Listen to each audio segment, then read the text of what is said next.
नाही त्याच्या व्यवस्थेच्या कानाखाली काढायचा, बरोबर आहे का? आपला जो प्रश्न आहे हा प्रश्न आपल्या सर्वांना माहिती आहे. ताई आम्ही दर महिन्याला पैसे भरले, पहिले 417 भरले दरमहा 1995 मध्ये. 2000 पासून तर पैशांची किंमत खूप होती. 2000 मध्ये 541 14 पासून आम्ही 1250 रुपये भरतो दर महिन्यात.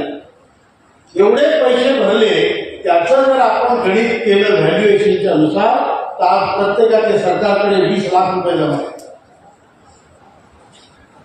पैशाचं काय म्हणून कालचं सोनं आज 2.25 लाखावर गेलं.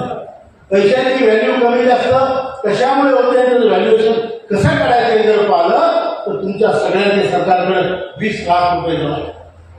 माझे 20 लाख तुमच्याकडे जमा आहेत आणि त्याच्याऐवजी तुम्ही मला 1000 रुपये देता. हा माझ्यावर अन्याय आहे की नाही?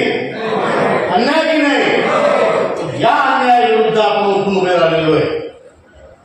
कोणतंही सरकार आली गेली, व्यवस्था परिवर्तनाचा मुद्दा आहे.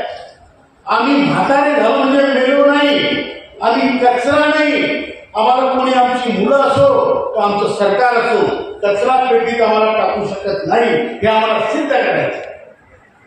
आमचा हक्क आम्ही मिळवून घेऊ शकतो. अरे असा कसा देणार नाही? घेतल्याशिवाय राहणार नाही ही हिंमत आपल्याला ठेवायची. आज अमरावतीत तुम्ही एवढी लोक जमली, तुम्हाला सांगतो तुम्ही एवढेच नाहीये, संपूर्ण देश आज ज्येष्ठ नागरिक जागृत झाला. मला एक सुप्रीम कोर्टाचे वकील भेटले, त्यांचं नाव होतं मुकेश जिंजियानी. त्यांनी मला दिल्लीला भेटले ते आणि ते म्हणाले, राऊत साहेब माझी खूप दिवसाची तुम्हाला भेटायची इच्छा होती. 86 वर्षाची माणसं, तुमचं गोरेपान घेतले, त्यांचे केस पांढरे वगैरे आणि खूप चांगला माणूस. म्हटलं मला कशाला भेटायची इच्छा? तुमची संघटनेबद्दल आम्ही ऐकतो, पाहतो, सोशल मीडियावर पाहतो. त्यांनी सांगितलं तुम्हाला माहिती आहे का, तुमची संघटना जगातली ज्येष्ठ नागरिकांची सगळ्यात मोठी संघटना. तुम्ही एकटे आहे का? एकटे आहे का? एकटेच आहे. तिथं बायका सोबत आलेल्या असतात, बरोबर आहे की नाही? त्यांचं ऐकतात. हातवर 4 लोकांच्या बायका त्यांचं ऐकतात. पुढच्या वेळेस येताना त्या 4 बायका त्यांनी वाटल्या पाहिजे, बरोबर आहे? आणि ज्यांच्या ऐकत नाही त्यांच्यासाठी आपला जो थांबून आहे, तिला सांगा बायकोला की राऊत साहेब म्हणत होते बायको सोबत पाहिजे, तू एकटी का दुसरं एकटी? तुम्हाला सांगतो बायका, तुमची बायको तुम्हाला सोडणार आल्याशिवाय राहणारच नाही, बरोबर आहे का? बरोबर आहे का? हे आपल्याला करायचं, संख्या वाढवायची आणि आपल्यासाठी दुसरं कोणी काही करणार नाही, आपल्यालाच करणार. आमच्या पुसलकर साहेबांनी बरोबर सांगितलं, आमदार खासदाराच्या पेन्शनी वाढतात, दोनदारी 4 पेन्शनी वाढतात. पण आपल्याला आपलं मिळवणं, आपली पेन्शन वाढवायला फक्त आपणच कारणीभूत करणार, बाकी कोणाला तुमच्याशी काही घेणं नाही. स्वतःच्या शिंगानं माती उतरावं लागते भाऊ, बरोबर आहे का? आणि ती माती आपण उतरणार आहे. जसा अनुभव येईल तसं शिंगावर घेणार आहे.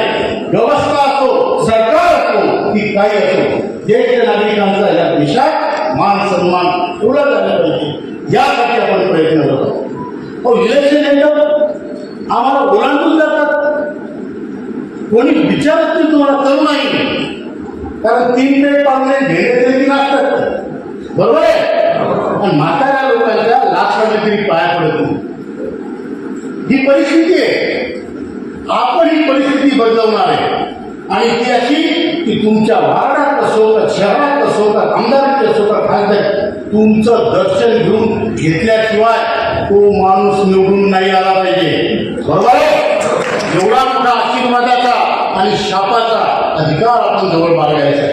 त्यासाठी आपण संघटित होतो, बरोबर आहे का? तुम्ही बोला करायचं आहे, त्यासाठी हे संघटन. आज आपल्या पेन्शनचा लढा कोकणकर दादांनी सांगितल्याप्रमाणे अगदी शेवटच्या टप्प्यात येऊन ठेपलेला आहे आणि पुढच्या येत्या 1-2 महिन्यात आपल्या पेन्शनचं काम होईल हे निश्चित आहे. तसे संकेत आहे. आता संकेत काय जी बीजेपी 3000 BMS बीजेपीचा